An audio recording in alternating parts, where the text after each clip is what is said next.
मध्य प्रदेश की 100% सही खबरें देखने के लिए एक छोटा सा लाइक सब्सक्राइब कर दीजिए और इस वीडियो को पूरा ज़रूर देखिए।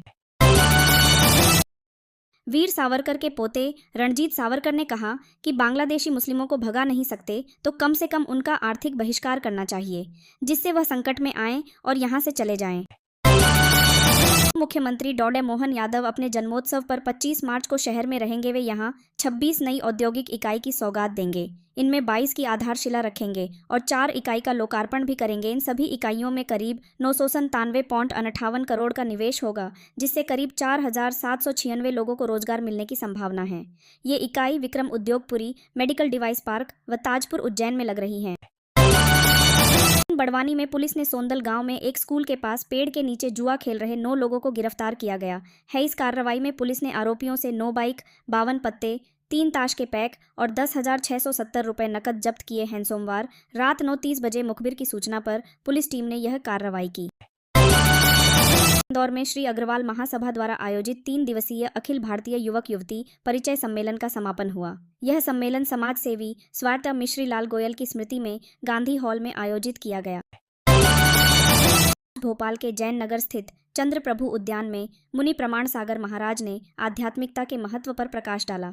आचार्य श्री विद्यासागर महाराज के शिष्य मुनि प्रमाण सागर ने कहा कि जीवन में अध्यात्म का संबल सबसे बड़ा आधार है। उन्होंने बताया कि जब मनुष्य को स्वभाव का ज्ञान होता है तब जीवन में सहजता आती है। इंदौर के दशहरा मैदान पर सोमवार को रंगारंग फाग महोत्सव का आयोजन किया गया। इस अवसर पर गुलाब के फूलों की वर्षा की गई।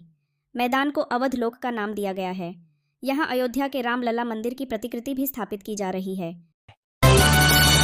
1 अप्रैल से जमीन की कीमतों में होने वाली बढ़ोतरी से पहले रजिस्ट्री कार्यालय में लोगों की भीड़ उमड़ रही है। मार्च के पहले 23 दिनों में ही 580 विक्रय अनुबंध पूरे हो चुके हैं। इनसे विभाग को 4.21 करोड़ रुपए का राजस्व प्राप्त हुआ है। इंदौर में आद्य गौड़ ब्राह्मण सेवा न्यास के मातृशक्ति प्रकोष्ठ ने गणगौर का बाना निकाला। बिजासन रोड स्थित अखंड धाम आश्रम से शुरू हुआ यह बाना विद्याधाम मंदिर तक पहुंचा। श्री राम जन्म महोत्सव की तैयारियां जोरों पर हैं। नजरबाग मंदिर से शुरू हुई प्रभात फेरी में राम भक्त घर घर जाकर आमंत्रण पत्र और धर्म ध्वज का वितरण कर रहे हैं। पिछले 3 दिनों में लगभग 4,000 घरों तक यह आमंत्रण पहुंच चुका है। छतरपुर के गढ़ा गांव में मंगलवार सुबह पानी भरने को लेकर हुए विवाद में 4 भतीजों ने अपने चाचा को कुल्हाड़ी और लाठी डंडों से बुरी तरह पीट दिया।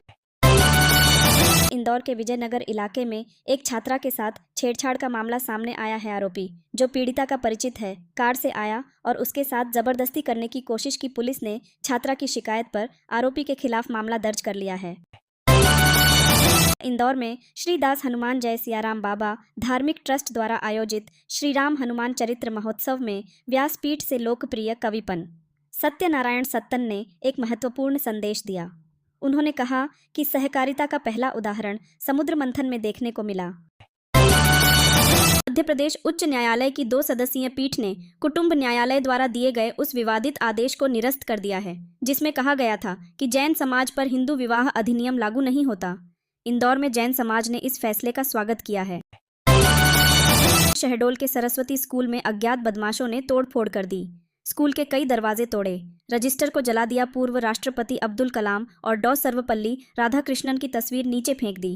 पंखों समेत दूसरे सामान को भी नुकसान पहुंचाया। सतना की गांधी सब्जी मंडी को लेकर विधायक सिद्धार्थ कुशवाहा ने विधानसभा में महत्वपूर्ण मुद्दा उठाया है।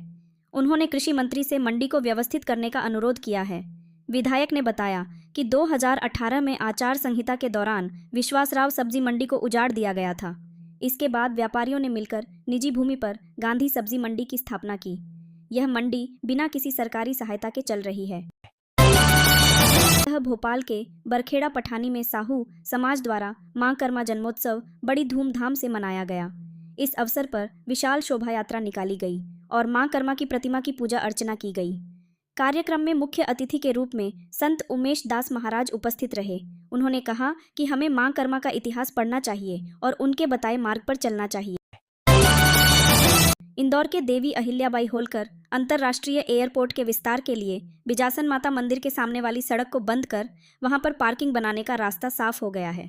एयरपोर्ट के विस्तार के लिए सेंट्रल स्कूल के पास से एक नई सड़क बनाने पर सहमति बनी है। अमरनाथ यात्रा इस वर्ष 3 जुलाई से शुरू होगी।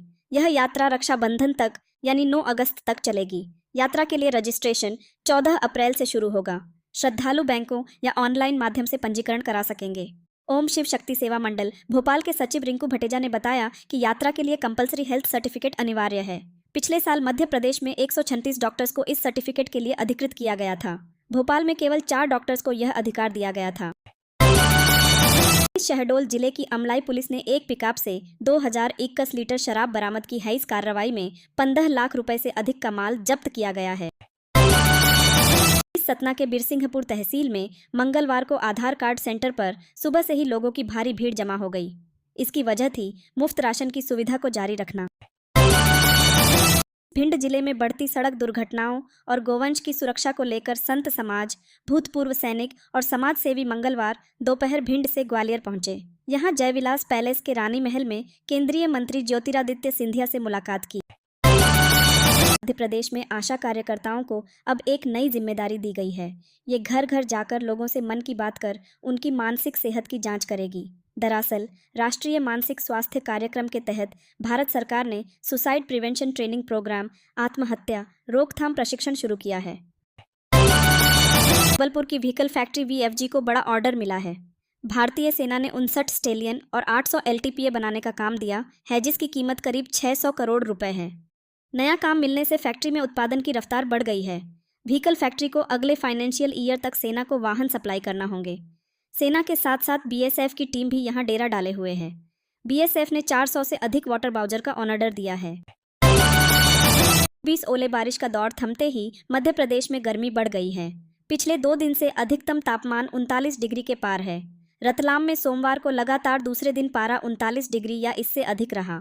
नर्मदापुरम में भी गर्मी के तेवर काफ़ी तीखे रहे। मौसम विभाग ने 27 से 31 मार्च के बीच लू चलने की संभावना भी जताई है।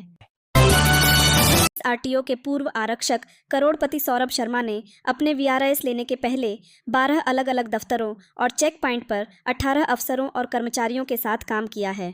इसमें परिवहन आयुक्त से लेकर प्रधान आरक्षक कैडर तक के कर्मचारी शामिल हैं।